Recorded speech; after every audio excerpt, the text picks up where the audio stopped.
All right. Good morning or good lunchtime, everyone.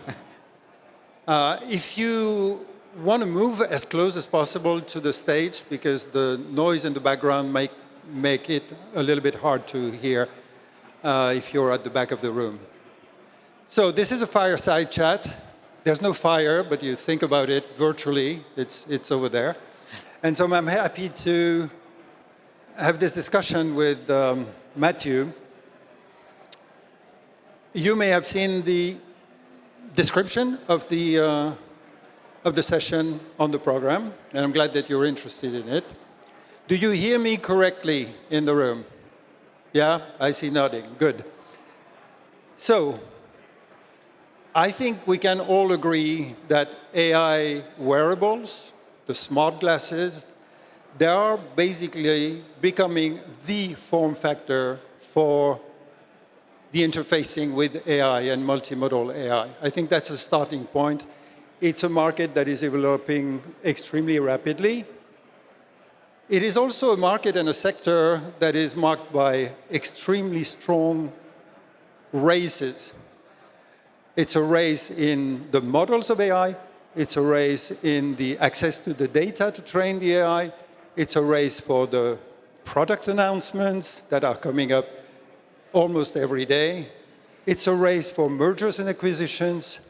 And it is also a geopolitical race. And in that context, there is a particular question and a tension that is taking place between, in particular, the US and Europe regarding the regulatory approach. And to oversimplify, the argument is, from the US side, Europe is shooting itself in the foot and killing the potential for innovation. And from the European side, the approach is that unbridled innovation without a proper guidelines are dangerous. So I want to, today, move away from the extreme statements and get in what I call the Goldilocks zone to get out of the too little regulation or too much regulation. And I have a few questions that I want to ask Matthew, and I want to put them in the approach that we have legitimate concerns, that without some protections, there might be unpleasant consequences, and that on the other hand, if we overburden the operators who are, or the actors who are developing applications, we might not get all the benefits. So if that is the starting point, let me get into the three questions. The first one is, you have been, as was indicated in the presentation, working in public policy, close to ministers on an advisory role on education, and then you worked at Meta on the educational track, developing, I think, the Meta for Education program, and now you're moving towards wearables for accessibility, trust, and impact. And that includes, I think, an application developed with Be My Eyes for people who are visually impaired. So generally speaking, when we're talking about regulation, for those applications that have a high social value, have you witnessed, and can you give us concrete examples, potentially, of obstacles where regulation is preventing the development of those applications? Yes, absolutely. Of course you do. First, I'd just like to start by saying it's so great to be here at this inaugural event. And I've been coming to these sort of events for a few years now. As Bertrand mentioned, I started off my career at Meta building Meta for Education, which is our education platform for virtual reality. And I did that having come in from government, both in the UK and in New Zealand, where I'd been an advisor to ministers on education policy. So I have this slightly, I've really seen what you just spoke about, Bertrand, from both sides. I've seen it as a policymaker in government, and now I see it as someone who's trying to innovate inside one of the biggest companies in the world for social impact. I think before I get on to answering the question about regulation, I also just want to that journey from VR to what I'm now doing in wearable AI devices has been really exciting for me. I remain a sort of massive, passionate advocate for the way virtual reality is transforming lots of sectors, particularly education and training, where you really see this really strong product market fit for the technology. But I think what is different about the glasses that I'm wearing today, I'm modeling a pair of Oakley Houstons, which were released just earlier this year, is that these have become a consumer hit. So these are taking off roughly the trajectory of some of the most popular electronics devices of all time. And I think all of us in the XR community that have been here for a while have been waiting to see what is the unique combination of form factor and technology that is going to put this tech on a rocket ship to mass adoption. And I'm confident now that the figures are suggesting that we've hit on it with AI glasses. So the question is then, how do you, if you're right on this precipice of a new computing platform, a new wave of technology, how do you make sure that Europe is leading that? And I think if you look back at the history of sort of new computing platforms, Europe was absolutely a leader in mobile. If you think back to those days, like we had like Nokia, Siemens, Vodafone, these huge European companies that actually sort of set the rules and built that technology. I'm a passionate European. I may work for a US company and I'm sat here as a Brit, but actually I sort of think tech is better when Europeans are involved in shaping it and steering it, particularly on the regulatory side, because European values are so critical. So I think really the ask of, and my hope for European policymakers is in the same way that there wasn't a big social media company that came out of Europe, and I think social media would have had a very different trajectory if there had been. So I hope that we can grasp this moment where Europe is set to lead on AI wearables to innovate and regulate in the right way. Many will be familiar with the company Aura in Finland, which is leading the way on smart rings. Philips are doing some fantastic things in healthcare. And we have our partnership with EssilorLuxottica. And the reason I mention that partnership is, of course, there's two things that have made these a hit. One is our incredible technology, particularly AI technology. But the second is, perhaps not on me, but generally, they look great. And it is that European history in design and art and culture that I think gives us this unique opportunity to be leaders in AI wearables. So basically developing the luxury AI. Exactly, yeah. The luxury brands, like most of them are here in Europe and have this incredible reputation. To come back to the question, because yes. time is limited, for those very socially valuable applications, do you see concrete obstacles in the existing regulation? I'll come to another topic afterwards, but on these ones, are you prevented from doing things for the disabled community or others in any point that you could raise here and allow to explore further? Yeah, I mean, there's been a wave of regulation in Europe, as you know, over the last few years. I think the biggest threat that we see on the horizon for these, and this is not specific to education and accessibility, but is actually in battery design and the battery regulation that Europe is pushing through at the moment. The thing about wearables and the challenge is the technology has to be it has to be wearable. The clue is in the name, and the form factor is absolutely critical.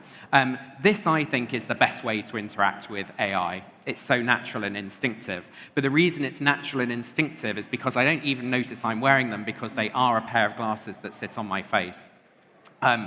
The EU requirements that are going to require sort of every battery to be replaceable in these devices introduces a whole load of technical complexity in how you would design.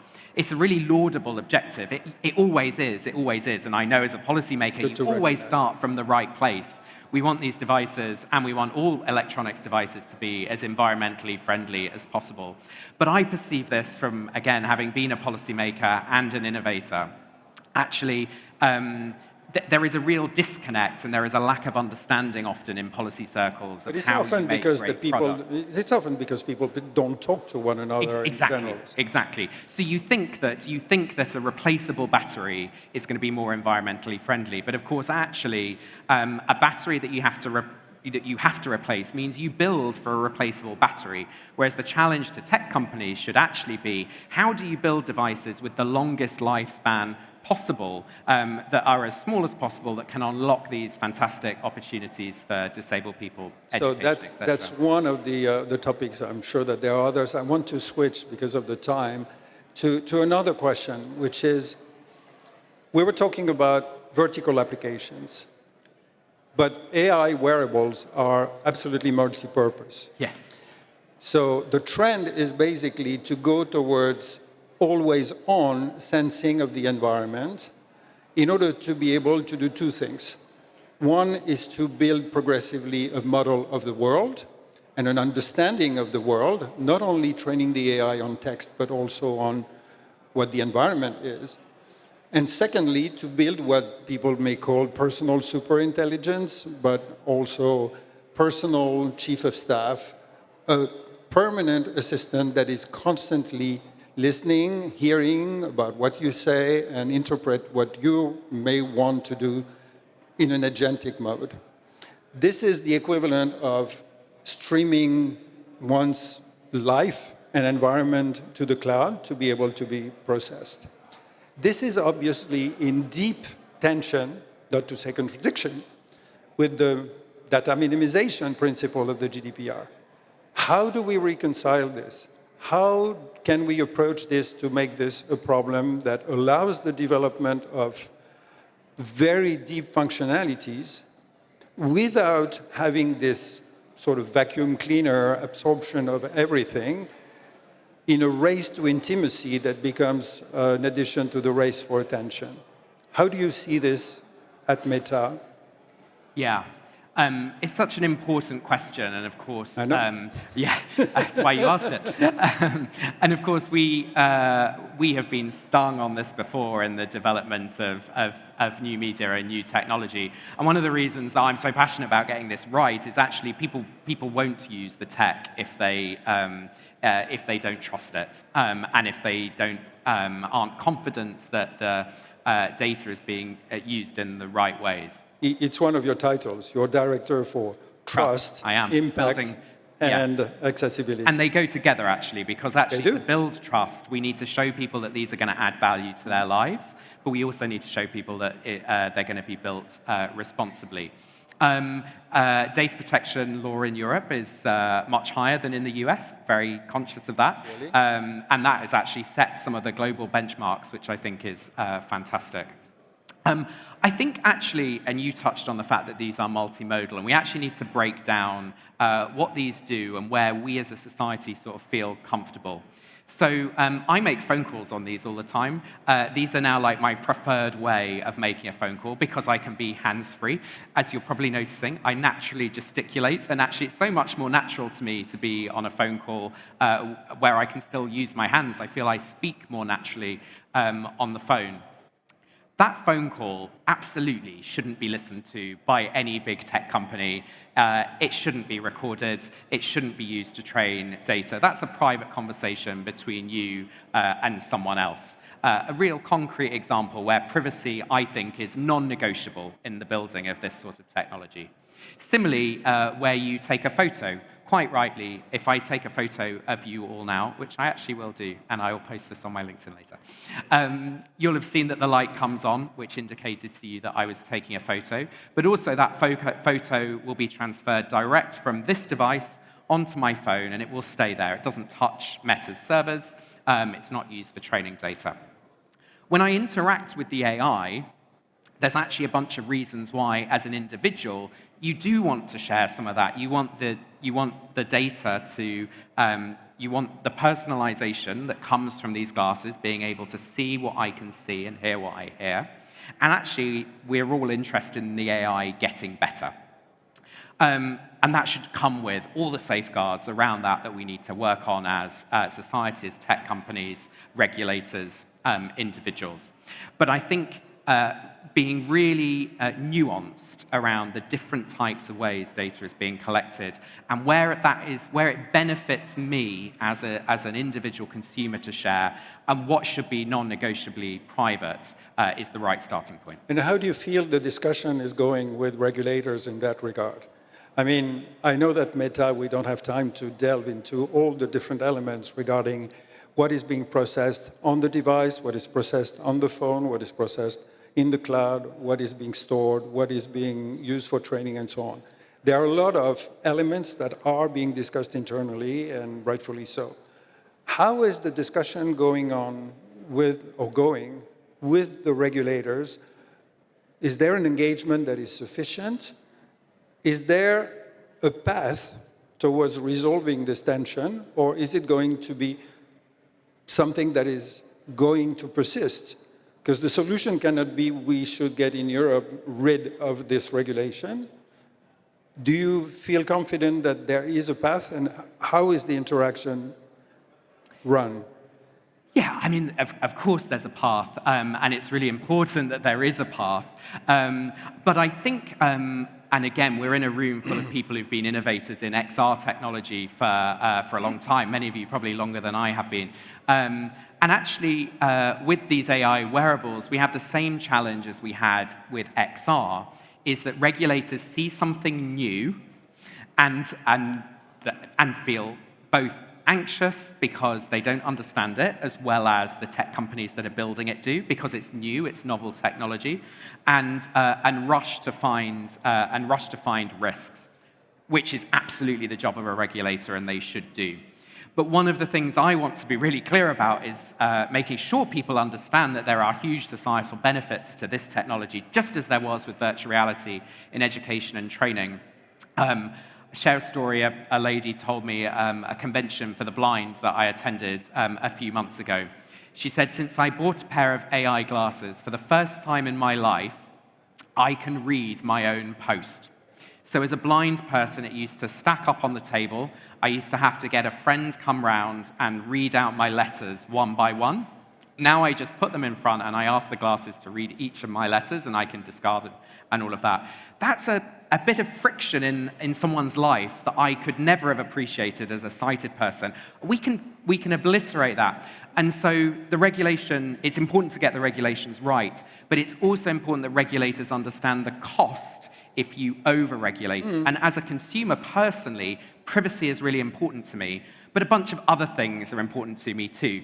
Having something that I can wear that is light and doesn't give me a headache because the battery is designed in such a way that it's light and allows me to wear these all day. That's important too. So you need to meet in the middle. I see what you mean. However, there is a strong difference, isn't it, between the vertical applications, where it is relatively easy to see the balance between the benefits and the requirements that are there. If you use those AI glasses to basically interpret a written text, that's a very clear vertical. It is very different from streaming your entire life on an ongoing basis. And closing on this second issue, a lot of the AI developers, not the people who are doing the glasses themselves, but the AI part, they are being asked, are you worried about some of the misuses of this technology that you're releasing? Should we pause or so? I suppose that there are additional questions in terms of risks that are related to the mass distribution of those glasses, because I think they will be massively distributed. And so the key question is, how do we anticipate collectively the potential challenges in a very honest manner, which is what policy is about? Which leads me to the third question. I mentioned the race. And whenever I talk to people in this environment of different companies, this race is both very exciting and brings a lot of fear, because everybody believes that they're going to be overtaken by the other ones if they slow down in any way, shape, or form. In addition, none of the actors can solve the potential problems on their own. And the problem is, there is an enormous mistrust between public authorities and private actors. and also between private actors themselves. So maybe it's the way we do regulation that is not functioning properly. It's not the regulation themselves. So what do you think about, for instance, the fact that in the AI Act, there is this opening for sandboxes? It is presented as regulatory sandboxes, but sandboxes can be much more diverse. It's supposed to be something in every country in Europe in August 26. Is Meta considering using those tools to engage in a discussion with public authorities on some of those challenges? Yes, I think there's some things in there that are going to be really helpful. I guess just to sort of zoom out a bit from my perspective on this, having been a policymaker and now trying to deliver products that delight, empower people around the world. I think that often policymakers, tech companies see it as their job to innovate and build. And a lot of my time these days is spent with engineers, and it's so inspiring to spend time with engineers and builders. These are people who see a problem that they want to fix and want to build, and they don't want anything in the way. They just want to build the purest thing they can for the user. Meanwhile, you have a regulator who sees their job not as innovating and building, but as regulating. Clues in the name, and they are really focused on risk. The danger is that you get into this to and fro, and in my mind, the tech company should be focused on building, innovating responsibly, and thinking about the rules that you want in society and how you build that into your product from the start. And similarly, the regulator should be thinking about what are the big societal questions that I have as a policymaker, as a politician, that these can help solve for. Maybe it's making the world more accessible for disabled people. Maybe it's supercharging learning. And I think if we can meet in the middle there and say, what do we want? What do we want this technology to do for society? You get quite a different answer to the question. You still have to build and innovate, and you still have to regulate and get the rules and the governance around this tech right. But I think if you can have a shared vision of how these can deliver impact in the world, you can have potentially a much less fraught conversation. Maybe to get a shared vision, we need more policymakers in the companies and more engineers in the policy making. Which leads me to the last point. There are very traditional mechanisms for regulation. I mean, as a joke, I mentioned that my grandfather was born in 1867, and if you brought him today, he would be amazed by the technology, but he would be very comfortable with any parliament or international negotiation. Things have not changed that much. Maybe we need to invent new things. Isn't there a space for something that would bring together the operators who are developing AI wearables to get together, not as a trade association or as a lobbying team, but as a forum, to bring them together and be the interface for dialogue with public authorities? Do you see an appetite? I know that it's something that Meta is interested in, but do you see an appetite in other companies that are developing wearables as well? Yes, absolutely. And I think there is that appetite, and I think that is something we should do.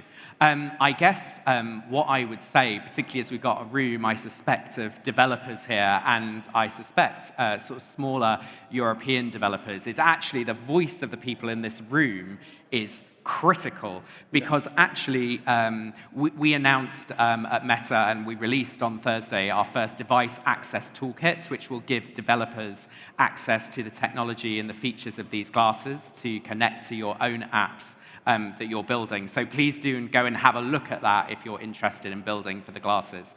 For me, that was a pivotal moment, because that is the moment at which individual developers who are probably represented from countries all over Europe here are going to start building impactful applications using this hardware that we've built. And those are the voices that policymakers here in Brussels are going to want to listen to. And you are the ones that really have the power, I think, to shape this conversation in Europe. So my plea would be, go and experiment with the toolkits and make sure you tell your local politicians what you've built. So the concluding element is we need spaces for these discussions to take place. And once again, I will take the analogy of, the story of Goldilocks and the three bears. It's neither too little nor too much. We need to find the space where both public authorities, private sector actor, developers, the ecosystem, the academia, international organizations can get together. And at this moment, in this very, very fast-growing field, we do not have enough spaces where this kind of discussion can take place. With that, I'm handing over the mic, and I thank you so much for having attended this session. Thank you very much. Thank you.